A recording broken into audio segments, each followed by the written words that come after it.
आज हम एक ऐसी कहानी पर बात करेंगे जो पिछले कुछ दिनों से हर जगह चर्चा में है। ये है सीमा हैदर की कहानी, एक ऐसी महिला जिसके जीवन में प्यार, डर और अनिश्चितता की जंग चल रही है। खबरें हैं कि 22 अप्रैल 2025 को जम्मू कश्मीर के पहलगाम में हुए आतंकी हमले के बाद भारत सरकार ने सभी पाकिस्तानी नागरिकों को देश छोड़ने का आदेश दिया। इस खबर से सीमा हैदर इतना डर गई कि वो रात भर रोती रही। आखिर क्या है ये पूरा मामला, चलिए समझते हैं। 22 अप्रैल 2025 को पहलगाम में आतंकियों ने 26 लोगों की जान ले ली, जिनमें ज्यादातर पर्यटक थे। इस हमले की जिम्मेदारी TRF ने ली, जो लश्कर तैयबा का एक हिस्सा है। भारत सरकार ने इसे पाकिस्तान से जुड़ा मानते हुए सख्त कदम उठाए। सरकार ने इंडस वाटर ट्रीटी को निलंबित कर दिया, अटारी वाघा बॉर्डर बंद कर दिया और सभी पाकिस्तानी नागरिकों के वीजा रद्द कर दिए। सरकार ने आदेश दिया कि सभी पाकिस्तानी नागरिक 27 अप्रैल तक भारत छोड़ दें और मेडिकल वीजा वाले 29 अप्रैल तक। इस खबर ने सीमा हैदर को डर के साए मिला दिया। खबरों के मुताबिक वो इस डर से रात भर रोती रहीं कि उन्हें अपने पति और बच्चों से अलग होकर पाकिस्तान वापस जाना पड़ेगा। सीमा ने हाल ही में कहा, मैं पाकिस्तान नहीं जाना चाहती, मैं हिंदुस्तान की बहू हूं। इस मामले में सीमा के वकील AP सिंह का कहना है कि सीमा अब पाकिस्तानी नागरिक नहीं है, क्योंकि उन्होंने सचिन से शादी की और उनकी बेटी का जन्म भारत में हुआ। वकील ने अंतर्राष्ट्रीय कानून और गार्जियनशिप एक्ट का हवाला देते हुए कहा कि एक मां को अपने बच्चे से अलग नहीं किया जा सकता। वहीं सोशल मीडिया पर कुछ लोग कह रहे हैं कि सीमा को वापस भेजना चाहिए क्योंकि वो अवैध रूप से भारत आई। वहीं कुछ लोग उनके समर्थन में हैं। कुछ लोग कहते हैं कि उनकी शादी और बच्चे भारत में हैं तो उन्हें यहीं रहने का हक है।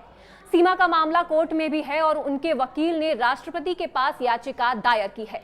पहलगाम हमले ने भारत पाकिस्तान के रिश्तों को और तनावपूर्ण कर दिया है।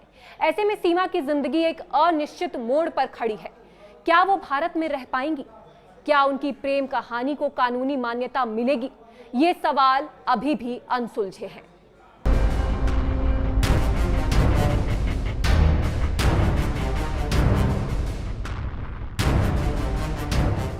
जिस तरह से पाकिस्तानी नागरिक भारत छोड़ रहे हैं, उससे सीमा हैदर भी टेंशन में है। सोशल मीडिया पर उसके बारे में तमाम तरह की चर्चाएं हो रही हैं, जिसमें उसके पाकिस्तान जाने की बातें हो रही है, क्योंकि उसे अभी तक भारतीय नागरिकता नहीं मिली है। वो 2 साल पहले भारत में अवैध रूप से दाखिल हुई थी। लगातार पहलगाम अटैक के बाद जहां पूरे देश भर में नाराजगी है, वहीं सीमा की चुप्पी पर लगातार सवाल खड़े हो रहे थे।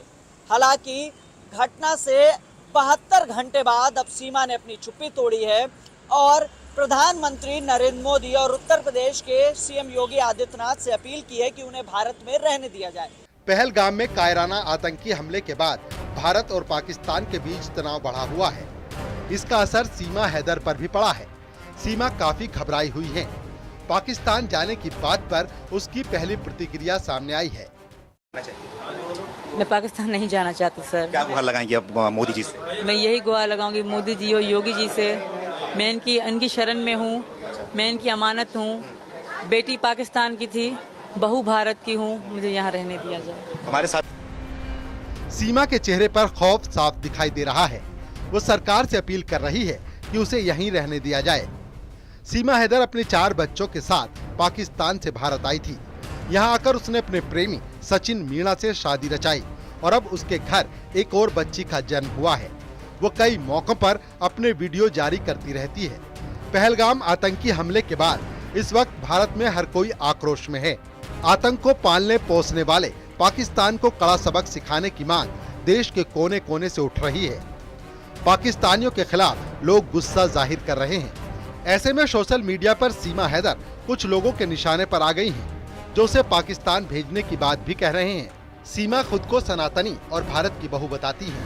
हालांकि सीमा हैदर ने भारतीय नागरिकता के लिए आवेदन काफी वक्त से किया हुआ है, लेकिन अभी तक उस पर फैसला नहीं हुआ है।